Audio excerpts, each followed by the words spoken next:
عفت اور تقوی کی دعا، اللہ سے دعا کرنا۔ ایسے لوگ جو اس طرح کے ماحول میں جیتے ہیں جہاں پر بے حیائی عام ہوتی ہے اور پاؤں پھسلنے کا ڈر ہوتا ہے، اللہ سے دعا کریں۔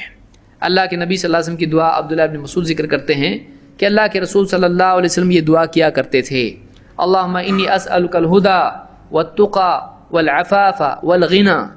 یہ مسلم کی روایت ہے۔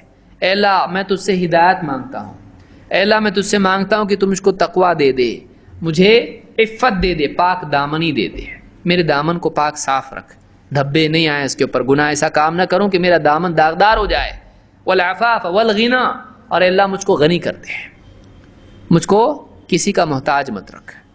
تو اس میں عفاف کی دعا اللہ کے نبی صلی اللہ علیہ وسلم نے سکھائی، تقوی کی دعا آپ نے سکھائی ہے۔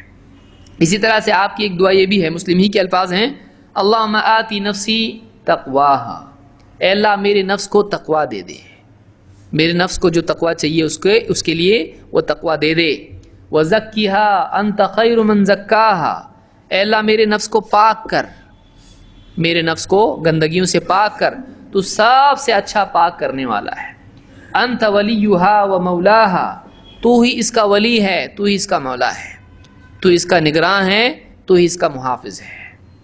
یہ مسلم کی روایت ہے۔ اللہ سے دعا کرنا۔